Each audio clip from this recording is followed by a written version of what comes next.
ప్రైజ్లాడండి. వాక్యం చెప్పుకుందాము. ఆదికాండము 18వ అధ్యాయము 1, 2, 3 వచనాలు చదవండి. మరియు మమ్రే దగ్గరున్న సింధూర వనంలో అబ్రహాము ఎండవేళ గుడారపు ద్వారమందు కూర్చుని ఉన్నప్పుడు యెహోవా అతనికి కనపడెను. అతడు కనులెత్తి చూచినప్పుడు 3 మనుషులు అతని ఎదుట నిలబడి ఉండిరి. అతడు వారిని చూచి గుడారపు వాకిటి నుండి వారిని ఎదుర్కొనుటకు పరిగెత్తి నెలమట్టుకు వంగి, ప్రభువా, నీ కటాక్షము నా మీద ఉన్న ఎడల ఇప్పుడు నీ దాసుని దాటిపోవద్దు. నేను కొంచెము నీళ్లు తెప్పించేదను, దయచేసి కాళ్ళు కడుక్కోమని ఈ చెట్టు క్రింద అలసట తీర్చుకొనుడి. కొంచెం ఆహారము తెచ్చేదను, మీ ప్రాణములను బలపరుచుకొనుడి, తర్వాత మీరు వెళ్ళవచ్చును. ఇందు నిమిత్తము కదా మీ దాసుని యొద్దకు వచ్చిత్రనెను. చాలు. ఇచ్చిన వాక్యం జోడించడానికి ప్రార్థన చేసుకున్నాం. వాక్యం కొరకు ప్రార్థన చేసుకున్నాం. పరిశుద్ధుడు అయిన తండ్రి, ప్రేమగల దేవా, నీకు వందనాలు, మీ స్తుతులు, స్తోత్రములు నాయన. తండ్రి, ఇదిగో ప్రభా నాయన, నీ వాక్యం ద్వారా మాతో మాట్లాడండి నాయన. అబ్రహామును మా ముందు పెట్టారు ప్రభా. మీకు వందనాలు, మీ స్తుతులు, స్తోత్రములైనా. ఎలా నీ వాక్యాన్ని వివరించాలో, ఎలా చెప్పాలో నాకైతే తెలీదు ప్రభా. అయోగ్యురాలని ప్రభా, ఎందుకు పనికిరాని దౌర్భాగ్యురాలని ప్రభా, మీరే నా తండ్రినైనా. నా ప్రభా మాతో మాట్లాడి ప్రభా మమ్మల్ని బలపరచమని అడుగుచున్నానయ్యా. నన్ను నీ సిలుసాటిని మరుగుపరుచుకోండి ప్రభా. నన్ను ఒక నోరుని బోరగా వాడుకోండి అయ్యా. నాకు జ్ఞానమును, గ్రహింపును, తెలివిని, ఆలోచన దయచండి ప్రభా. ఎలా వివరించాలో, ఎలా నిబిడలతో మాట్లాడాలో నాకు నేర్పించండి. తగిన జ్ఞానం దయచండి ప్రభా.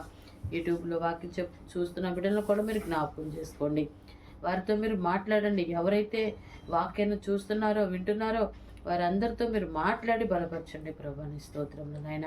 నాకంటే ఎక్కువగా సీనియర్లు అయితే, నాకంటే ఎక్కువగా దేవుని భక్తి గలవారైతే ప్రభా నైనా వారిని మీరే జ్ఞాపకం చేసుకుని చూచుండగా నైనా వారికి హృదయాల్లో నా వాక్యం కూడా నైనా చూచుకుంటకు సహాయం చేయండి అయ్యా.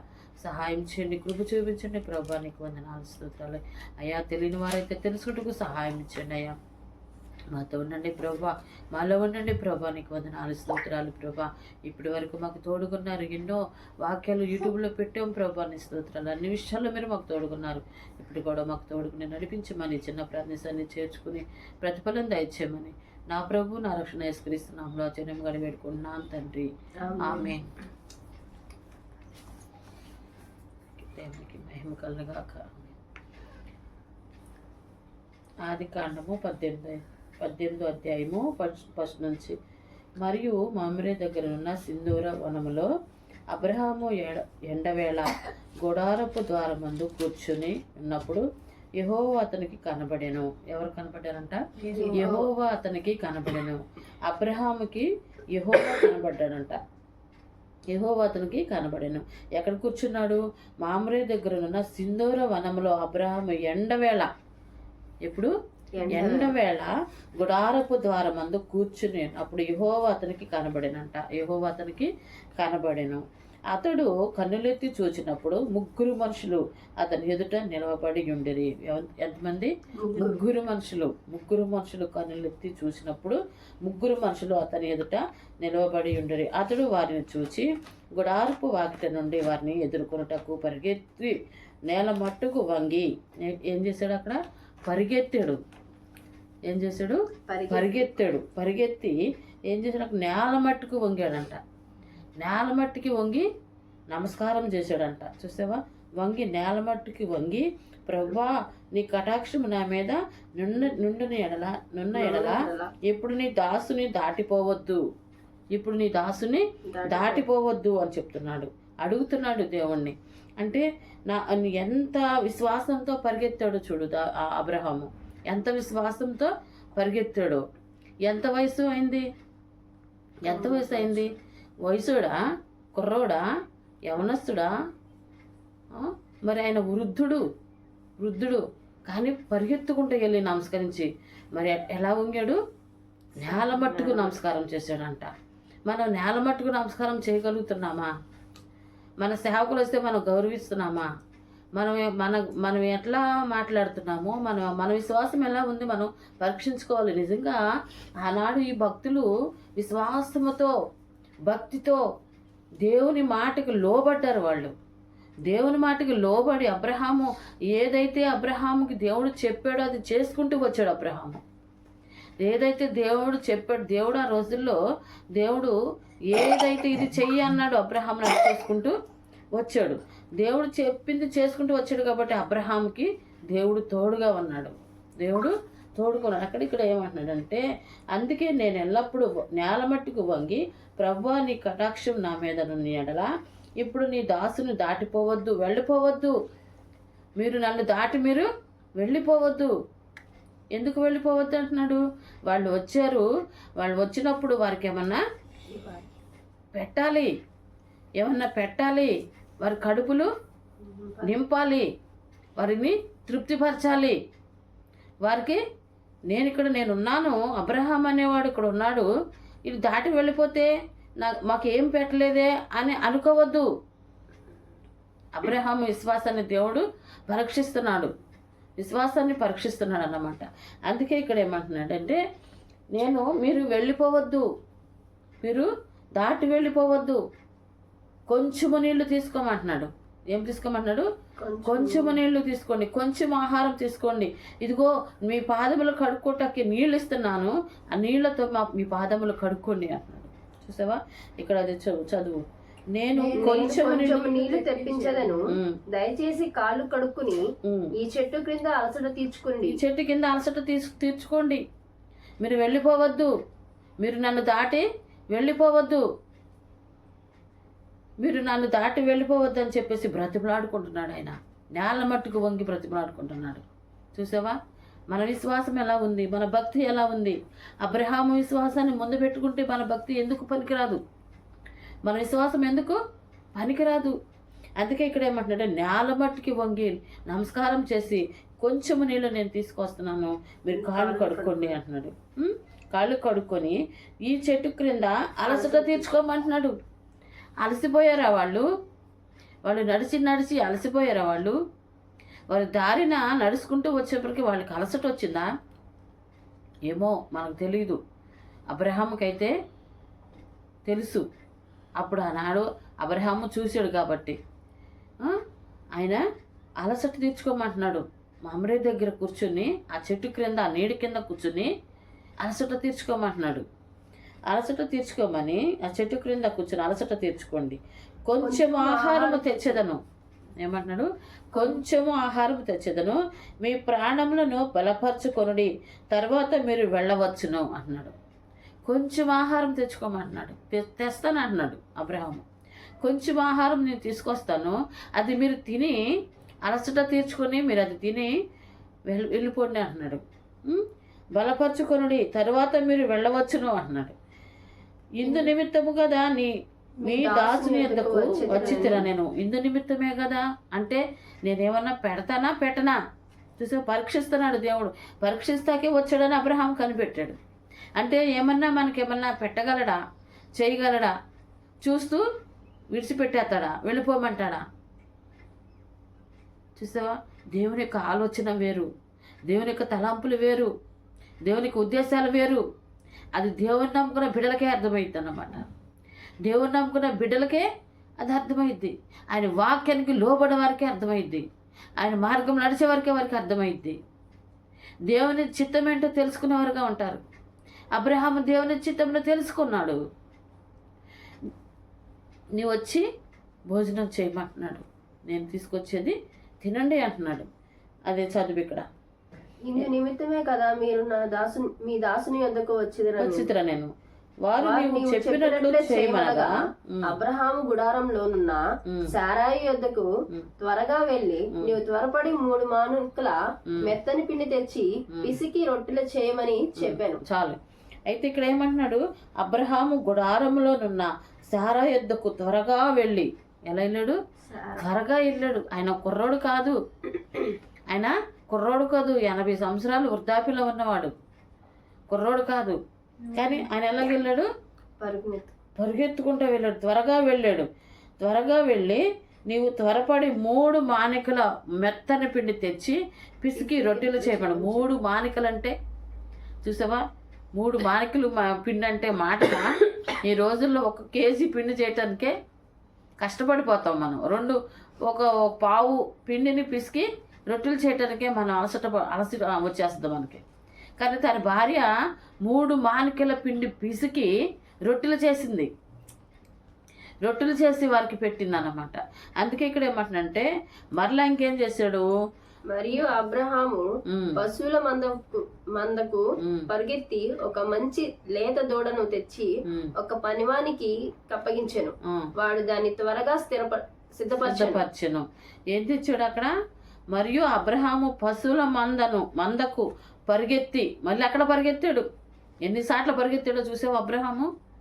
ఆయన పరిగే, ఆయన విశ్వాసమే పరుగు. మళ్ళీ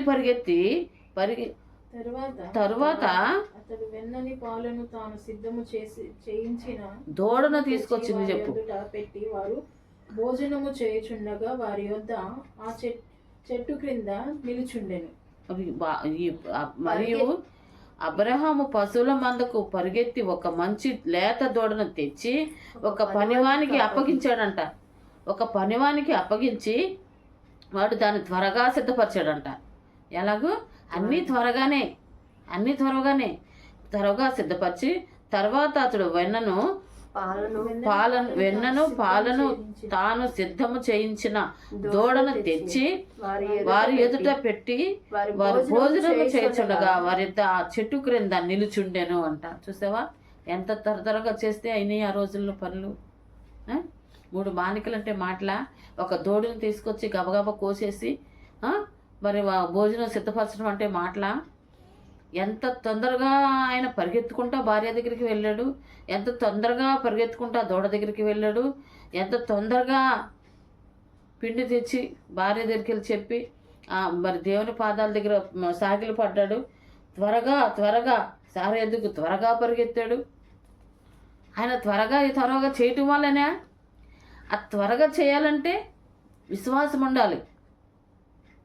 విశ్వాసం లేకుండా ఇష్టలేంట అసాధ్యం అంటున్నాడు. అందుకే దేవుడు విశ్వాసం లేకుండా ఇష్టలేంట అసాధ్యం. విశ్వాసం, హృదయంలో విశ్వాసం అనేది దేవుడి మీద విశ్వాసం ఉండాలి, మనుషుల మీద కాదు, దేవుడి మీద విశ్వాసం ఉండాలి. నా దేవుడు నా దగ్గరికి వచ్చాడన్న గొప్ప విశ్వాసము ఉండాలి.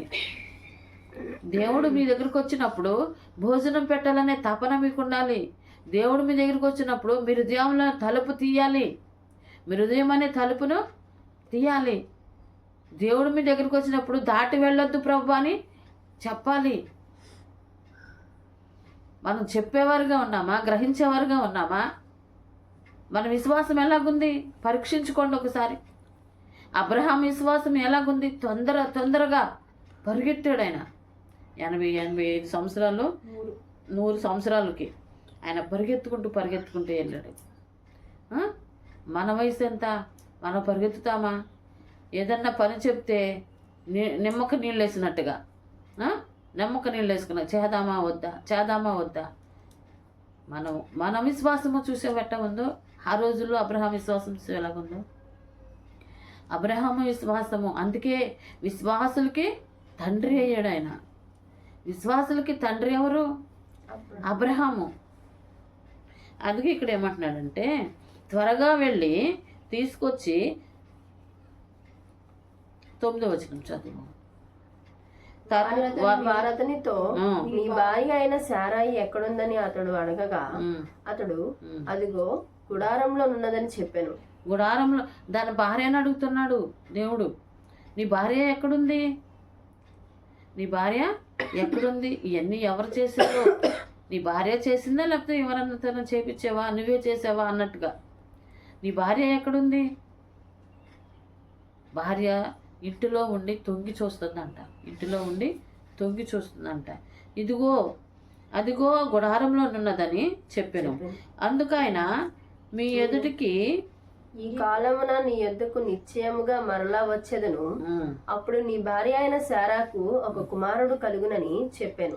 అంటే దేవుడు వాగ్దానం ఇస్తున్నాడు వాళ్ళకి. ఇదిగో మరలా ఈ రోజులకి నేను వస్తాను, ఈ రోజులకి మళ్ళా నీ దగ్గరికి నేను వస్తాను, అప్పుడేమైందంట, కుమారుడు కలుగునని చెప్పాను. అప్పుడు నీ భార్య అయిన శారాకు ఒక కుమారుడు కలుగునని చెప్పాను. శారా ఆయన వెనుక నుండి గుడారపు ద్వారం మందు వినుచుండెను. అబ్రహామును శారాయిని బహుకాలము గడిచిన వృద్ధులై ఉండిరి. శ్రీధర్మము శారాయికి నిలిచిపోయింది. శారాయికి శ్రీధర్మం నిలిచిపోయింది. శ్రీధర్మము లేదు. మరి పిల్లలు ఎలా పుడతారు? పిల్లలు పుట్టాలంటే శ్రీధర్మం కావాలి, కానీ అది నిలిచిపోయింది. ఎలా పుడతారు? అందుకే ఇక్కడ ఏం చేసిందంటే, శ్రీధర్మము శారాకు నిలిచిపోయాను కనుక శారా నేను బలము ఉడికిన దాననైన తరువాత నాకు సుఖము కలుగునా, నా యజమానుడును వృద్ధుడై ఉన్నాడు కదా అని తనలో నవ్వుకున్నాను. అందుకే ఎందుకంటే వాళ్ళు శ్రీధనము ఉడికిపోయింది, శ్రీధనం ఆగిపోయింది, వృద్ధులైపోయారు. మాకు ఇంకా సంతోషమా? బిడ్డల వల్ల మాకు బిడ్డలు పుడతారా? మాకు ఇంకా సంతోషమా? ఇది సాధ్యమా అన్నట్టుగా నవ్వుతుంది. ఇది సాధ్యమా అన్నట్టుగా నవ్వుతుంటే అక్కడ దేవుడు ఏమంటున్నాడు చూడు. అంతటా యెహోవా అబ్రహాముతో, వృద్ధురాలైన నేను నిత్యముగా ప్రసవించదనా అని శారాయి నవ్వనేలా దేవుడు అంటున్నాడు. శారాయి నవ్వనేలా. అంతటా యెహోవా అబ్రహాముతో, వృద్ధురాలైన నేను శారాయిగా ప్రసవించదనా అని శారా నవ్వనేలా అంటే దేవుడు చెప్తున్నాడు. శారాయి నవ్వనేలా అంటే నేను ప్రసవిస్తానా, నాకు గర్భం వస్తుందా అని దేవుడు చెప్తున్నాడు. నవ్వనేలా, శారాయి నవ్వనేలా అంటే దేవుని మాటలు ఏం చేస్తుందంటే ఆమె నవ్వుతుంది. ఆమె మాటకి అంటే మేము ఈ వృద్ధాపంలో ఉన్నప్పుడు మాకు ఇది జరుగునా, దేవుడు మాట ఇస్తున్నాడు కానీ మాకు ఇది జరుగునా అన్నట్టుగా నవ్వుతుంది. ఇది సాధ్యమేనా? యెహోవాకు అసాధ్యమైనది ఏదైనా ఉన్నదా? మీదటికి ఈ కాలంన నిర్ణయ కాలమందు నీ యొద్దకు తిరిగి వచ్చేదను. అప్పుడు శారాకు కుమారుడు కలుగునెను. యెహోవాకు అసాధ్యమైనది ఏదైనా ఉన్నదా? యెహోవాకు అసాధ్యమైనది ఏది లేదు. అందుకే అంటున్నాడు దేవుడు, నాకు అసాధ్యమైనది ఏది లేదంటున్నాడు. సమస్తము నాకు సాధ్యమే అంటున్నాడు. సమస్తము నాకు నమ్మవానికి సమస్తము సాధ్యమే అంటున్నాడు. నువ్వు నమ్ము, నీ కార్యాలు చూస్తావు అంటున్నాడు. నువ్వు నమ్ము, నువ్వు కార్యాలు చూస్తావు. నీకు సమస్తము, దేవునికి సమస్తము సాధ్యమే, ఆయనకి అసాధ్యమనేది లేదు. అందుకే ఇక్కడ ఏమంటున్నాడంటే, యెహోవాకు అసాధ్యమైనది ఏదైనా ఉన్నదా? మీదిటికి ఈ కాలమున నిర్ణయ కాలమందు నీ యొద్దకు తిరిగి వచ్చేదను. అప్పుడు శారాకు కుమారుడు కలుగునెను. శారా భయపడి నేను నవ్వలేదని చెప్పగా ఆయన, అవును నీవు నవ్వితివనెను. చూసావా, దేవుడు చూశాడు కదా ఆమె నవ్వింది. ఆమె చాటునున్నా సరే దేవుడు కనపడదా? కనిపిస్తుంది. దేవుడికి సమస్తం ఎరిగిన దేవుడు ఆయన సమస్తం ఎరిగిన దేవుడు. ఆయన పూజనీయుడు.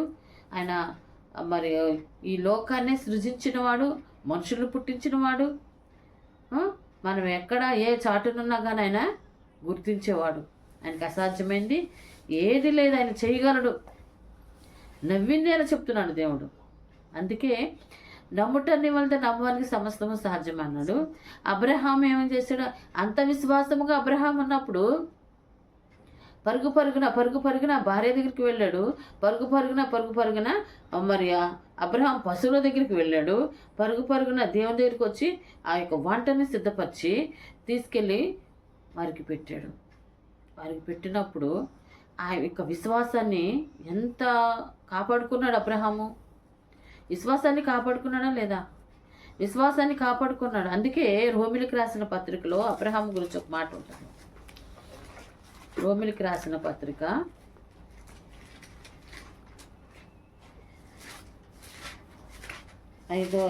4వ అధ్యాయము, రోమిలికి రాసిన పత్రిక 4వ అధ్యాయము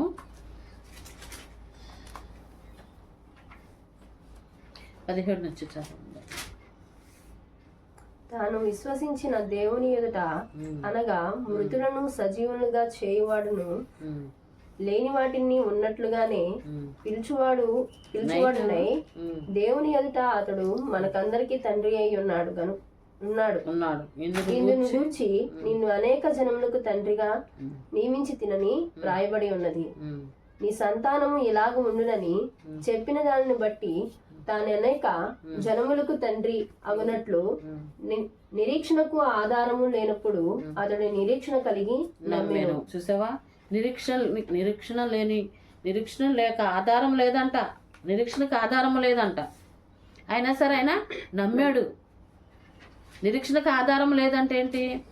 తన భార్య మూసంది, తన అసలోడు 100 సంవత్సరాలకి ఈయనకి వచ్చినాయి, భార్యకి 85 సంవత్సరాలు వచ్చినాయి, మరి శ్రీధర్మం నిలిచిపోయింది. మరి అలాంటప్పుడు దేవుడి మీద విశ్వాసం ఉంచాడా లేదా అబ్రహాము? విశ్వాసం ఉంచాడు. అందుకే ఇక్కడ ఏమంటాడంటే 17వ వచనంలో, తాను విశ్వసించిన దేవుని ఎదుట అనగా మృతులను సజీవులుగా చేయవాడును లేని వాటిని ఉన్నట్టుగానే పిలుచువాడు నాయన దేవుని ఎదుట అతడు మనకందరికీ తండ్రి అయి ఉన్నాడు అంట. మనకందరికీ తండ్రి అయినాడు.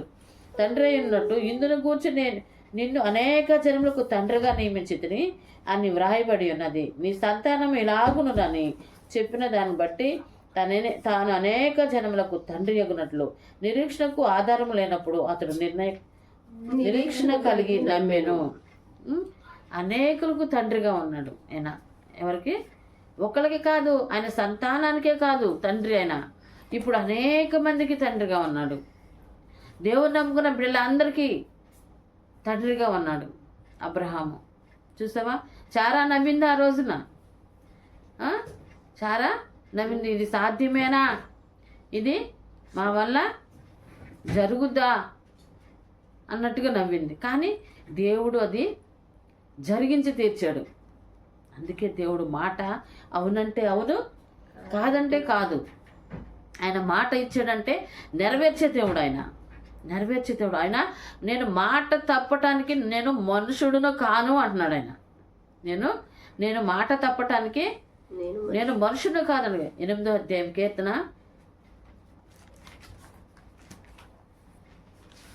8వ అధ్యాయము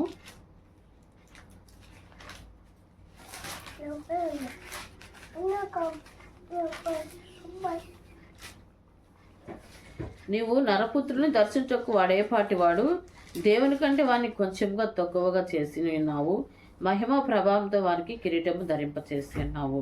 ఇక్కడ ఉంటే నీవు నరపుత్రుని దర్శించుటకు వాడేపాటి వాడు, నీవు మనుషుని జ్ఞాపకం చేసుకుంటకు వాడేపాటి వాడు. 4వ వచనం. నీవు మనుషుని జ్ఞాపకం చేసుకుంటకు వాడు ఏ పాటివాడు? మనుషుడు ఏ పాటివాడు? దేవుని జ్ఞాపకం చేసుకోవాలి కానీ మనుషుని జ్ఞాపకం చేసుకోకూడదు అంటున్నాడు దేవుడు. వాడు ఏ పాటివాడు? నీవు కలగజేసిన చంద్ర నక్షత్రంలో నేను చూడగా నీవు మనుషుని జ్ఞాపకం చేసుకున్నట్టుకు వాడు ఏ పాటివాడు? మనుషుడైతే చేయలేడు. మనుషుడికి సాధ్యము కాదు, అది దేవునికే సాధ్యము. దేవుని యొక్క మాట అవునంటే అవును, కాదంటే కాదు. దేవుని యొక్క మాటకు మనం లోబడి ఉండాలి. అందుకే దేవుడు ఏమంటే మనకేదైనా రక్షణ వాగ్దానం ఇచ్చినప్పుడు దాని మీద మనం నమ్మకం ఉంచాలి.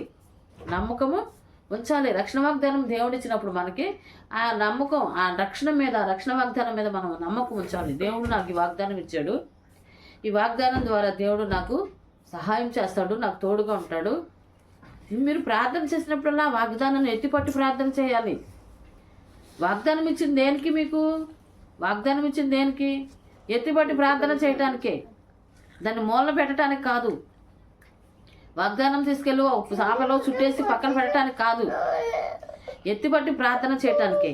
నీకేదైనా సమస్య వచ్చినప్పుడు, నీకేదైనా బాధ వచ్చినప్పుడు, నీకేదైనా ఇబ్బంది వచ్చినప్పుడు నువ్వు ఈ వాగ్దానాన్ని ఎత్తిపట్టి ప్రార్థన చేసుకున్నప్పుడు దేవుడు మాట ఇచ్చావు కదయ్యా, నాకు నువ్వు నీ దక్షిణాస్తును నన్ను ఆదుకుంటానన్నావు కదయ్యా, నాకు సహాయం చేస్తానన్నావు కదయ్యా, నీ నీతి సరిగా ఉండి అడుగు, నీ ప్రవర్తన సరిగా ఉండి అడుగు, దేవుడు నీ కార్యాలు చేస్తాడు. నీ నీతిని సరిగా లేకోకుండా నువ్వు అడిగితే పదే నువ్వు అడిగినా దేవుడు సహాయము చేయడు. నువ్వు నీతిమంతుడిగా ఉండు. అబ్రహాము నీతిమంతుడిగా ఉన్నాడు. అందుకే నీతిమంతులుగా ఉన్నప్పుడు విశ్వాసులకు తండ్రి అయిపోయాడు ఆయన. దేవుని మాటకు లోబడ్డాడు అబ్రహాము దేవుని మాటకు లోబడ్డాడు కాబట్టి విశ్వాసులకి తండ్రి అయిపోయాడు. అబ్రహాము ఎంత విశ్వాసం కలిగి జీవించాడో. నువ్వేం చేస్తున్నావు? నీకు భక్తి సరిలేదు. అసలు మొదట నీ భక్తి సరిలేదు, నీ విశ్వాసం సరిలేదు, నీ నీతి సరిలేదు. కానీ దేవుడి దగ్గర ఒప్పుకోవాల్సిన స్థితి మనకు ఉంది. దేవుడి దగ్గర ఒప్పుకోవాల్సిన స్థితి నాకు ఉంది. నన్ను క్షమించు ప్రభువా, నేను నిజంగానే అబ్రహాం లాంటి విశ్వాసం లేదు నాలో. అబ్రహాంకు ఉన్నంత త్యాగము నాలో లేదు.